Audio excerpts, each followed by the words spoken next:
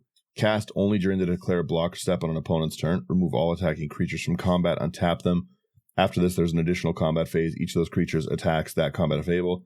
They can't attack you or planeswalkers you control. Phenomenal card. Yep. I like that.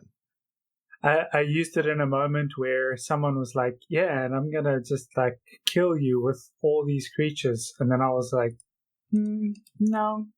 And I apologized to my other opponents and said, I'm sorry, but looks like you're going to take some damage. How do we feel about a fact or fiction? Reveal the top 5 cards of your library. An opponent chooses those, splits them into 2 piles. 1 pile into your hand, the other into your graveyard as a 4-mana draw. Not technically draw, but I'm counting it as draw. I'd go with more X draw stuff. More X draw? Yeah. Okay. So pull from tomorrow. X and 2 blue, instant speed, draw X cards, then discard a card. One that I like is even the score. X and 3 blue. But this spell costs 3 blue less to cast if an opponent has drawn 4 or more cards this turn, and you draw X cards as well. That's also cool. Instant speed. I like that.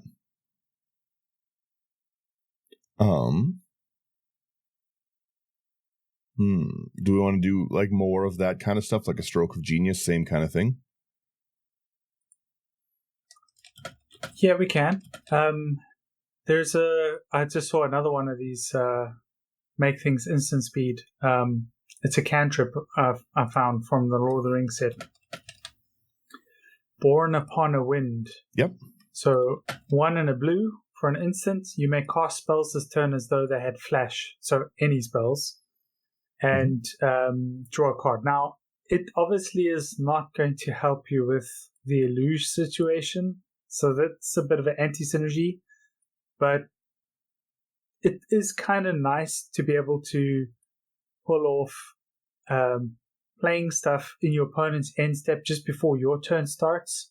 Especially if you've got something really annoying, like return all your opponent's creatures to their hand. What's this guy? I got him under my sort of Wrath's area. Scourge of Fleets. Yeah. So Scourge of Fleets is 5 and 2 blue for a Kraken, 6/6. When Scourge of Fleets enters the battlefield, return each creature your opponents control with toughness X or less to its owner's hand, where X is the number of islands you control. Because I kind of feel what's going to happen here is your opponents are going to be trying to put stuff down, and we're going to be basically doing the thing you hate, Daniel, Cyclonic Rift. Ooh, yeah, Cyclonic Rift, as long as it's one-sided. As long as it's not like for everyone. Yeah. I hate it. If it's with Scourge of Fleets, it's not as bad. Yeah, so it's just creatures we're sending back, but it's like perfect for us. Like if you can instant speed, get that thing on the battlefield, put it out. Your opponent's creatures are all back in their hands, and now Eluge is looking very, very scary. Yeah, I don't mind that one. I have it maybe board for now. There's a few I wanted to throw in. I kind of like that one. Lorien Revealed. You were talking about Lord of the Rings, and I liked that one a lot. Late game, it's going to be a draw 3 for free for us, which is cool. It's 3 double blue, draw 3 cards sorcery, and it has island cycling. Early game, we can go fetch another island, which we desperately want, if possible. Yep. Late game, we can just draw 3. I wanted to do Mnemonic Deluge. Because that's a pretty silly one as far as big spells go. Where is that? It's 6 triple blue. Exile target instant or sorcery card from a graveyard. Copy it 3 times. You may cast the copies without paying them. If we get something that is like we've got our big spell section, right? If we get a Clone Legion even just into our grave, 3 Clone Legions is game ending. I don't think there's really any way to come back from 3 Clone Legions. Yep. Right? We probably also want something like Curse of the Swine. Yep, that's a great one. Yeah, so Curse of the Swine is X and 2 blue. Exile X target creatures. For each creature exiled this way, its controller gets a 2/2 green boar creature token. Now, it's worth pointing out that we could use this to basically convert or to get rid of a bunch of problem creatures. And then after that, we do something like Engulf the Shore or Scourge of the Fleets, and we just return all creatures to our owner's hands, and then all those tokens are gone. Engulf the Shore Engulf is good. Shore is 3 and a blue. Instant speed, return to their owner's hands all creatures with toughness less than or equal to the number of islands you control. Now, the downside of this is it targets your creatures, but if you've done your work properly here, the number of islands that you have. Okay, so it says less than equal to. So we're going to need to have Eluge slightly bigger than that. Otherwise, it's going to bounce Eluge to our hand. So maybe this is like do this only if you've got the equipment on Eluge that gives +1/+1. Then it'll be bigger. Again, even if we are losing the Eluge, right? It's a reset, and Eluge will just cast next turn anyways. So we may even be able to cast it straight away because this might be free, right? So, yep. Well, yeah, it's especially on our own turn. If we top deck something like this, right? We just quickly Eluge for free, dump in another Eluge right back into the field, and have it one-sided. Yeah. I put in a bribery because we have a take control section, and I'm mean. Mm-hmm. Bribery is 3 double blue. Search target opponent's library for a creature. Put that land on the battlefield under your control. Then that player shuffles. I personally think they're unbanning Primeval Titan soon. And I yearn for the days of bribery people's Primeval Titans. I'm a simple boy. I like it. We've got what are we missing here? Because the more triggers from the instance and sorcery costs. Well, we've got a lot. Let's when you were talked about the Engulf the Shore washout, that was the other one. It's flavorful for what we want, and it's mean. Washout is a 4-mana sorcery, sadly, but it is return all permanents of the color of your choice to their owner's hand. Okay. So it doesn't have to hit us. We can hit that pesky green token player. We could do the other annoying River's Rebuke or Flood of Tears kind of things, but I don't know if we want to. How about how do you feel about Rite of Replication? What does that do again? Rite of Replication is 2 double blue, and it has a kicker of 5. You create a token that's a copy of target creature. If the spell was kicked, you create 5 tokens instead. So early, it's really, really easy for us to clone something for free. Late, 5 copies of something. I don't know if we'll be able to cast the kicker with the Eluge. Yeah. Will it work? Yeah, you can pay. You pay the additional, so you pay it when you put it on the stack. Rite of Rep.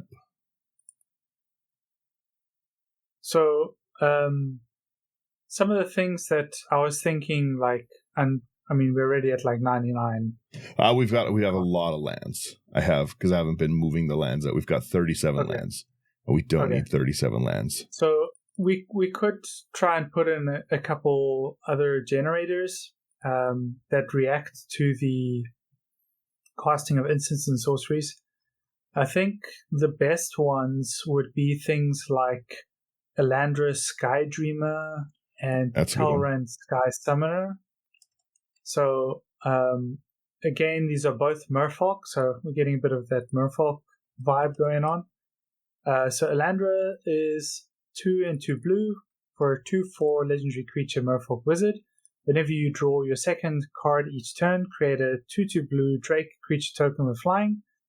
And whenever you draw your 5th card each turn, Elandra, Sky Dreamer, and Drakes you control each get +X until end of turn, where X is the number of cards in your hand. I imagine that's going to be a lot. So that is very cool, and they work well together. So Talrand is 2 and 2 blue for a 2/2 Merfolk Wizard legendary creature. Whenever you cast an instant or sorcery spell, create a 2/2 blue Drake creature token with flying. Yep.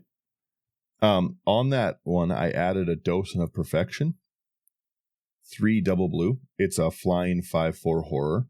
Whenever you cast instant or sorcery, you put a 1/1 blue human wizard onto the battlefield. Then if you control 3 or more wizards, you flip it. And its flip side is Final Iteration. A 6/5 flying Eldrazi insect. Wizards you control get +2/+1 and have flying, and whenever you cast an instant or sorcery, you get another blue human. Yeah, I like it. So possibly some flyers later on. I know that Alandra gives us good flyers. And she's a wizard, which is also good. Yeah. Alandra is great. If we can get Alandra going, is awesome. How do you feel about possibly Min? No, Min's permanence. I was going to say Min Wily Illusionist, but Min is permanence. What do we have for? There's metallurgic summonings. Oh, that's great. Yep, that's a perfect one. 3 and 2 blue for an enchantment. Whenever you cast an instant or sorcery spell, create an XX colorless construct artifact creature token, where X is that spell's mana value. You can pay 3 and 2 blue to exile metallurgic summonings, return all instants and sorcery cards from your graveyard to your hand, activate only if you control 6 or more artifacts. So I think one day I want to build a blue and white construct deck, and it's got all the various construct cards in it. Maybe we'll get a commander around that one of the days. Yeah. So yeah, let's see. Metallurgic summons. What do we think we're missing? Like, what's a big? We have cool stuff here. A lot of draw. We have a lot of ability to kill people. The commander can just one-shot people if the commander gets through. Right, like it just gets so big so quick. Copy stuff in. So like, because that first spell is going to be your big expensive spell, but you casting it for free, we could have a small copy strategy of maybe 4 things. So the OG copy is Mirari. That's 5 for a legendary artifact. Whenever you cast an instant or sorcery spell, you may pay 3. If you do copy that spell, you may choose new targets for the copy. So maybe it's a little pricey, but for us, we're just paying 3 after our free cost, right? Yeah. So that I think that's one of those things that will give us a lot of value. Another nice one is Primal Amulet. Instants and sorceries. It's 4 mana for an artifact. Instants and sorceries. Spells you cost 1 less to cast, and whenever you cast an instant or sorcery spell, put a charge counter on Primal Amulet. Then if there are 4 or more charge counters on it, you may remove those counters and transform it. And that should be easy to do. I mean, it's like 1 cycle of cantrips, right? Yep. And when it flips over, it's Primal Wellspring, and it's a land. You can tap, add 1 mana of any color to your mana pool. When that mana is spent to cast an instant or sorcery spell, copy that spell, and you may choose new targets for the copy. Yeah. So it should still work when you're copying those big ones, because you can just add the extra mana in.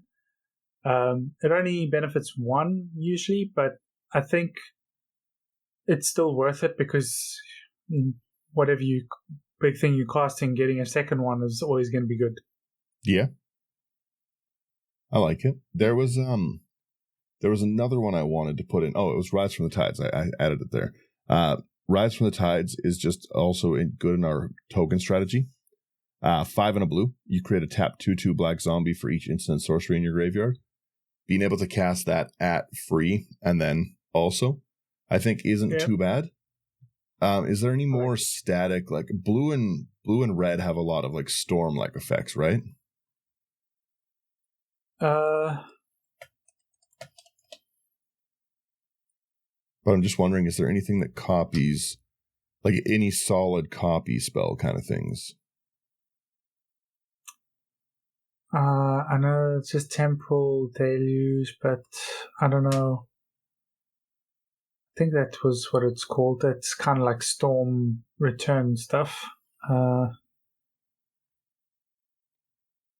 I don't really play Storm. That's fair. Because of Veyron, it's kind of like... I love Veyron so much.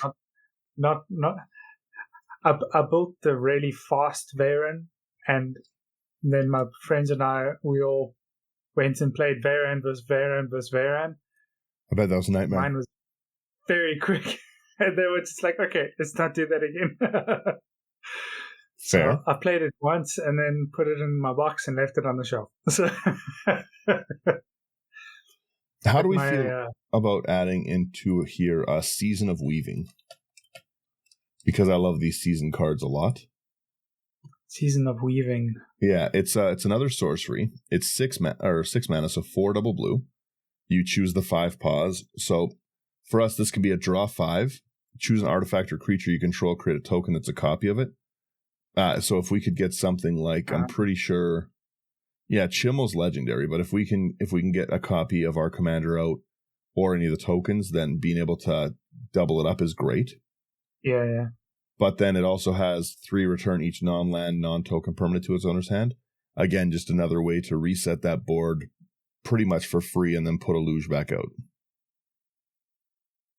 Yeah, you can also go for 3 steps ahead. Does some similar things. So 3 steps ahead is a blue, and it's an instant with spree. So spree means that you can sort of pay extra to get the abilities that you want. If you pay 1 and a blue, counter target spell. If you pay an extra 3, create a token that's a copy of target artifact or creature you control. And if you pay an extra 2 on top of that, then draw 2 cards, then discard a card. I think I like that one. Yeah, it's got enough versatility there. You can choose which ones you want to go with. You can go with all if you want as well. And that's a nightmare for your opponents, because let's say they want to destroy your creature, you counter their destruction and then make a copy as well, just to rub it in. So yeah, no, I'm a big fan of that one. And if you copy like one of those ones that do the bouncing, then it just goes a bit crazy, right? Mm-hmm. Let me just go have a look. Yeah, if you make a copy of the Scourge of Fleets, well, it's like, well, say bye to your creatures again. Yeah, the ability to do that is rough. Just to having like a Scourge of Fleets under a Helm of the Host kind of thing. Ugh. How about adding into here a Complete the Circuit? So it's an instant. It has Convoke. You can cast instant sorceries as though they had flash this turn. It's 5 and a blue, so 6. Whenever you cast an instant or sorcery spell this turn, copy it twice. So if that's our first spell, and then we have whenever you cast an instant or sorcery, we do it for free, and then our next spells are going to be doubled up again. I think I got like 4 or 5 of these sitting in my blue rares, and I can't bring myself to put it into any decks because it feels so strong. Complete the Circuit's nice. I like it. Yeah, I like it. I mean, if you do like Chasm Skulker into Complete the Circuit, well, the Chasm Skulker has to die, but you get all those squids. Yeah, I can see this. Or just make a bunch of tokens. Yeah. Yeah. And then I had one other one that I wanted. Where was it? And then I'll have to start cutting cards here. It is, what's the name of the card? It was, Copy Land. It's just a simple enchantment, but it gives us a little bit of that land ramp if we want, and lets us hit some of those really, really great lands if some of our opponents are playing them. So copy lands, just 2 and a blue. You can have it enter the battlefield as copy of any land on the battlefield, except it's an enchantment in addition to its other types. If somebody has something that's a really, really strong land, if you're, I'm going to maybe board it. It really kind of depends on your play group, right? Because I'm thinking I play against lots of people who play like things like a Gaia's Cradle kind of thing, and that could be a great land to copy. But if you're playing mostly like tap lands, then maybe that's not the best one. I was just thinking for my meta, it's pretty decent. Yeah, how about this is one that makes me laugh here. I don't know how many people play this, but Gale's Redirection. It's 3 and 2 blue for an instant. Exile target spell, then roll a d20 and add that spell's mana value. And then, depending on what that result is, so let's say the spell is like 5 mana and you roll a 4, then it's 9. In the range 1 to 14, you may cast the exiled card for as long as it remains exiled, and you may spend mana as though it were mana of any color to cast a spell. So you basically just steal your opponent's nice spell. That could be a little annoying, but then the 15 plus, so if you roll a bit higher or the spell is really expensive, like they're doing their mnemonic deluge, and then you're like, I don't think so. And then you get 15 plus. You may cast the exile spell without paying its mana cost for as long as it remains exiled. I like that a lot. I think another cool thing there is if that thing is an instant speed, then you could just use Eluge to cast that thing from exile, right? Yeah, so get it right back out. In your next opponent's opponent's turn, then you just cast it then. So yeah, I kind of like that. Yeah. No, I'm a big fan of that. There was I wanted to put Blatant Thievery in here. 4 triple blue for each opponent, gain control of target permanent they control. I just want islands. I feel like that's reasonable, but it hits our it hits our draw thing. And then my very last one is Elminster's Simulacrum. This is an instant, which I think is pretty cool. It is 4 double blue. For each opponent, you create a token that's a copy of up to 1 target creature they control. That's a pretty decent 6 mana. Yep. So we're not actually taking it. It's another token section. Because we have Lorien, I feel we can drop 1 island. I think that we didn't put a lot of removal in the deck. No removal needed. But, all gas. Yeah, there's a few. We're basically stealing our opponent's things. So we're removing it in creative ways. But if anybody's interested in that, there's plenty blue and colorless removal. So Pong of Fire, Rapid Hybridization, Raven Form, Reality Shift, Introduction to Annihilation. I like playing. That's a bit more expensive. It works here because Eluge will make it cheaper. And then something that's repeatable is like Dynavolt Tower. It's a 3 mana artifact. Whenever you cast an instant or sorcery spell, you get 2 energy.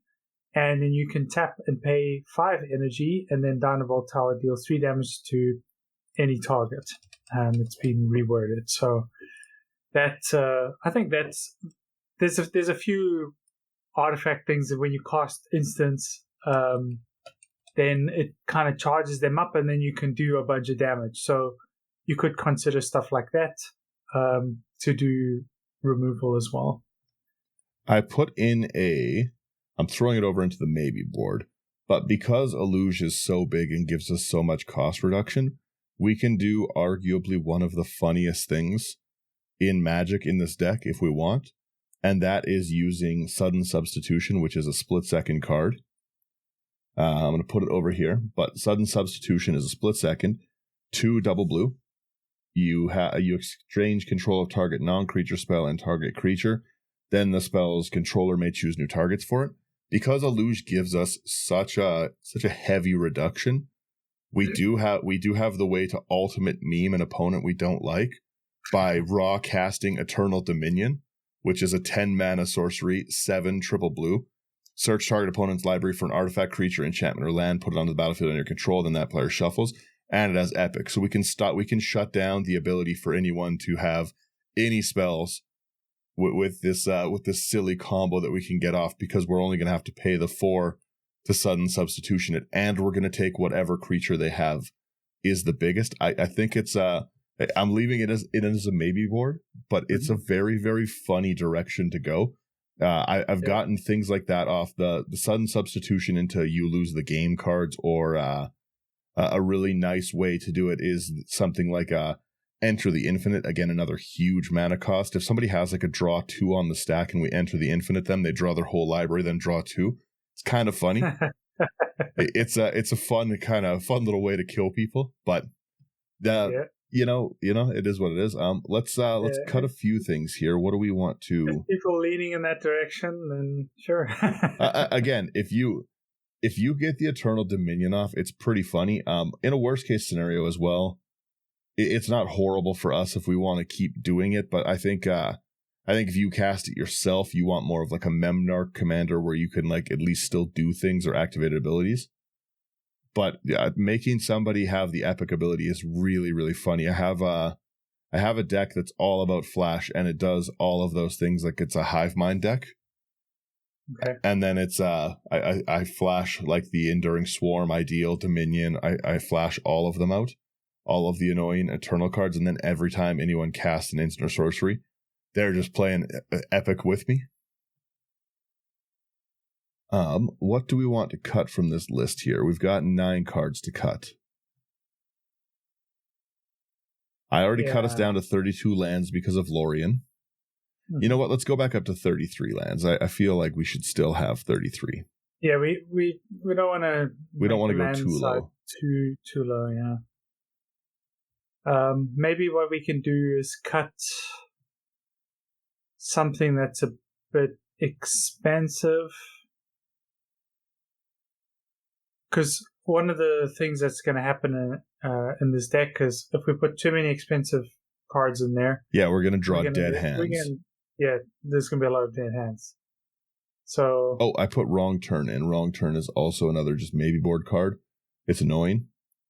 Wrong Turn is target opponent gains control of target creature. I think that's very funny to give people's commander away. You know, Thunder's threatening me. I Wrong Turn. Now Thunder doesn't have his commander, someone else has it. Respect my deals. Yeah, I like Wrong Turn. It's fun. I still want to build a deck around those shenanigans. I do love shenanigans. So I moved Wrong Turn into our maybe board. 9 more. We have a heavy draw section. We've got good ramp.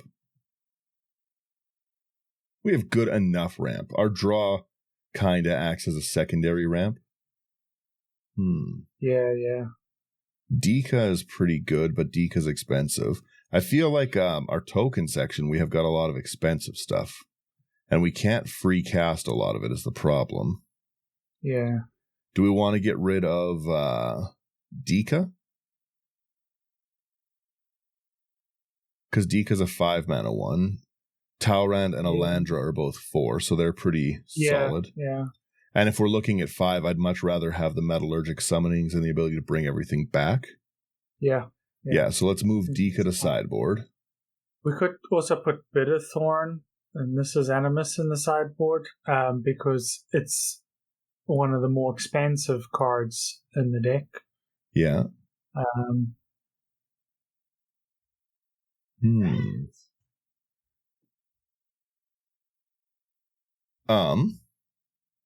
Yeah, we could do maybe take Engulf the Shore out because it's that it's nice, but it can have that downside. Maybe that's another one that you played if you feel like you can handle it. Yeah. Do we want to drop Mirari? Mirari's a little expensive. Yeah, we can put Mirari aside, I think, because sideboard. Yeah. It's like if you're gonna go the copy route, then maybe you take out the steal, or maybe copy and steal together works really well. But yeah, it's a bit expensive, so we can take that out. I think that's fine. Complete the circuit. Do we want to move that one?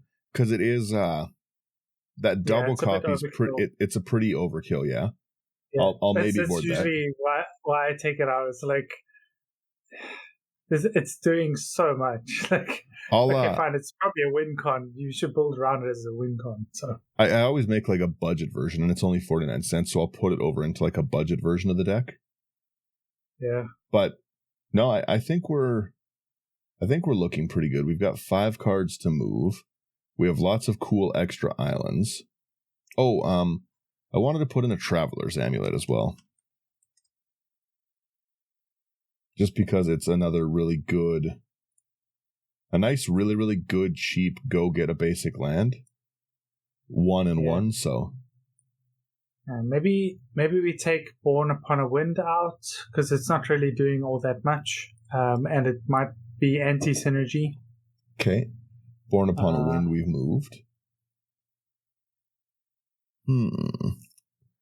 Curse the Swine we need. Lorien Revealed. Maybe we take good. out one of the X draw spells. Maybe Pull from Tomorrow, because it can only hit other people. The other ones can sideboard it.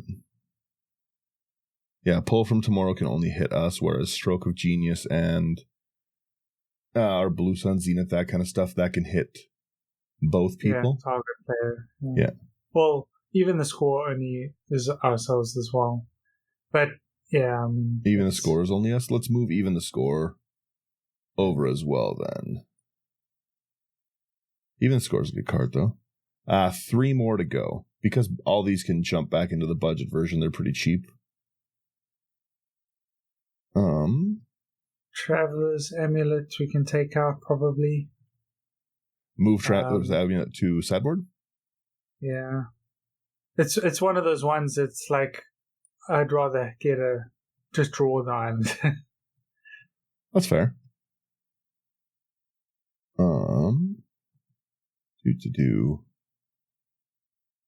3 steps ahead, I think we move. Counter, create a token of target artifact or creature. We don't really have many. It's €6. It's a little expensive, so we can put $12 here. 12 Monopoly monies. And then one last one to move. Honestly, I kind of like all the cards we have.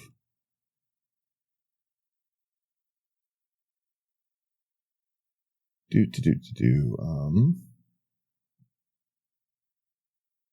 we want to keep the Dynavolt in? Yeah, I feel like we need some repetition for removal if we can get it. Yeah, just to be able to bolt some players kind of thing. Yeah. Maybe we've got 10 draws. Burnished Heart's a little expensive for what we're doing. Let's move Burnished Heart over. Yeah, it pains me, but yeah, probably can take that out. Yeah, again, easy to slot into like a budget version, right? Mm-hmm. I like it. We have a pretty solid looking deck here, I would say. I've got to sort some of these things into their actual categories.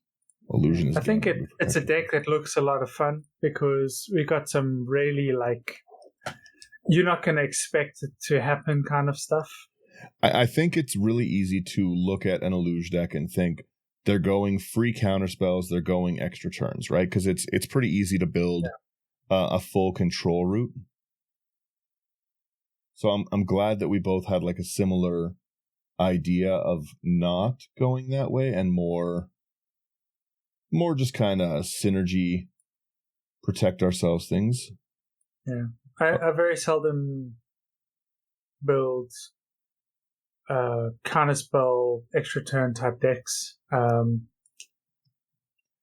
The problem is it gets old really fast. Yeah. Oh, it's like it also is. I think it feels really strong.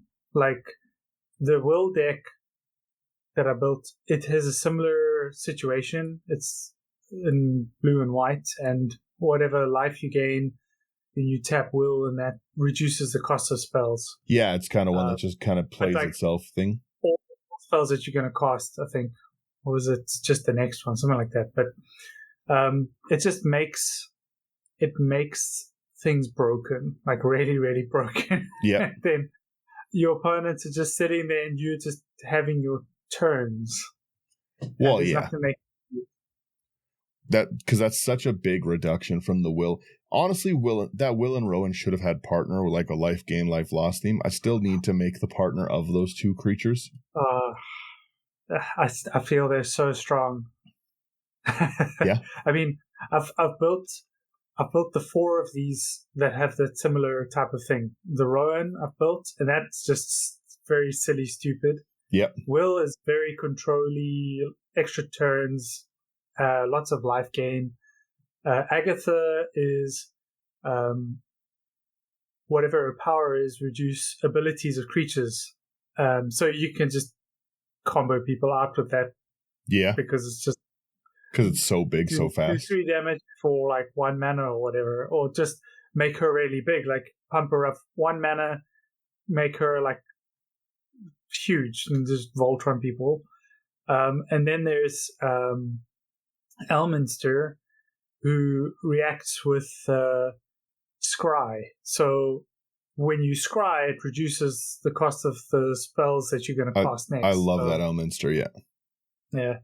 I played. I was very nervous with him because of the exile part of his abilities. Yep. But the amount of fairy dragons you get makes it worth it. I played against like a competitive deck of Elminster, and it was a Proteus staff deck to flicker into Elish Norn. Ooh. So yeah, you'd flip through those the fairies, you flip into Elish Norn, and then you get like all of your, like the scry's so big, you've got so many of those silly fairies. It's such an obnoxious anthem to get to. And it was all counterspell stuff. It was all draw stuff to get to that Proteus staff. And it flooded the board. It was a really, really cool deck. Yeah. Mine is just a silly I want to scry things deck. I'm a simple boy. Yeah, I think mine was also more just try and get as much scry happening as possible. And then a few very big items that I try and put on the top. So I can, like, it kept feeling like it was like, get out a few fairy dragons, then get out a lot of fairy dragons. And then everybody's in a lot of trouble. Yep. There's those white cards that are like, when a creature enters, give other creatures +1/+1. Very broken. Yeah.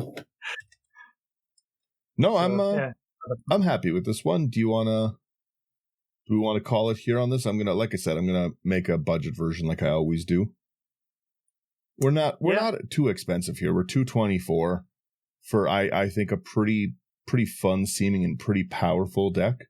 It's very, very different than the route I went, which is cool. Yeah. Yeah, I like it. I like it a lot. I like the steel shenanigans and it's a place to play some weird things you don't see, like that Sea Singer. Yeah. No one really plays Sea Singer, right? Mm. I like it. Let me roll this outro here. Thank you guys for listening to another live brew. If you like our content, go over to intothe99.com. Everything's there. Great articles by Thunder as well. Great articles there, so go check them out. If you enjoy what we're doing, like, share, subscribe. It means a lot. It helps people see it. It helps people see that, oh yeah, these guys are entertaining and, might have some silly ideas. I was going to say know what they're talking about, but based on how I build, that is not true. So yeah, just come over and everything like that. If you want to go above and beyond, like, share, subscribe, which is, come on, a bare minimum, guys. Patreon's a great place to come over and chat, brew decks, just kind of see what's going on. We have an event that'll be this weekend that this comes out, so we'll be doing a live panel. Hopefully I can get some video footage for that and everything like that. I might put more of it like for Patreon kind of thing and everything, but yeah, it should be fun. So yeah, AI armor sleeves, great sleeves, go buy them. They are wonderful and they should be on all decks. Eluge is a great commander to put into AI armor sleeves. There is a code in our bio for it, so go buy them, support them. They're great people. as well as House of Cards is a great spot to go get any list. Promo code IT99 is going to get you a discount, which is awesome. They're very, very nice. I've met them at lots of the conventions and everything. I like the owners. I like the staff. House of Cards rocks. So support them. It's a great spot to go get it. And then if there's anything expensive, proxy it at Abyss Proxy Shop. Promo code IT99. But buy the real ones anyways. That's it. That's it. I gotta put their logo on my outro screen. That's it there. Okay. Bye-bye, everyone.